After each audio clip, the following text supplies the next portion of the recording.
Hello అందరికీ! పప్పుల పొడితో ఇంకో 2 రెసిపీస్‌తో అయితే మీ ముందుకొచ్చేసాను.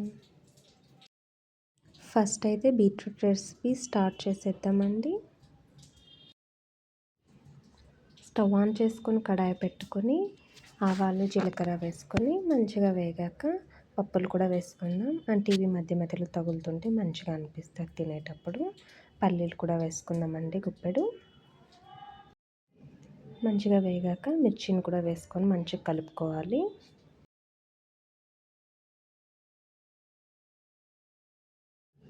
తరిగి పెట్టుకున్న ఆనియన్స్ అయితే వేసేద్దాం. నా పనిలో నేనుంటే మా బాబు అయితే బయటకెళ్ళి ఏం చేశాడో చూస్తారా? చూసేయండి మీరే. మనీ ప్లాంట్ ఇప్పుడే మంచిగా పైకి రావట్లేదని చూస్తుంటే వాడేమో వెళ్ళి దాన్ని తెంపేశాడు. చూడాలి వాళ్ళ డాడీ వస్తే వాళ్ళిద్దరికీ పెద్ద వార్ అవుతుంది. ఈలోపు నా ఆనియన్స్ అయితే మాడిపోయాయి. కొద్దిగానేగా చేంజ్ అయింది కలర్ అని చెప్పి నేనైతే తురిమి పెట్టుకున్న బీట్రూట్ అయితే యాడ్ చేసేసాను.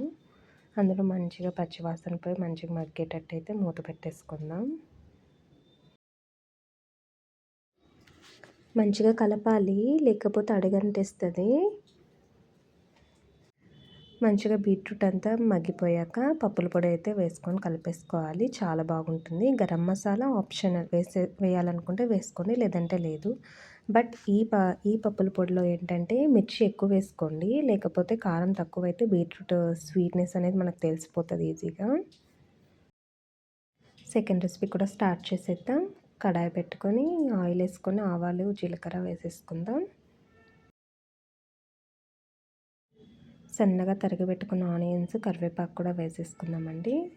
2-3 చిల్లీస్ కూడా వేసుకోవాలి, హాఫ్ కట్ చేసుకొని.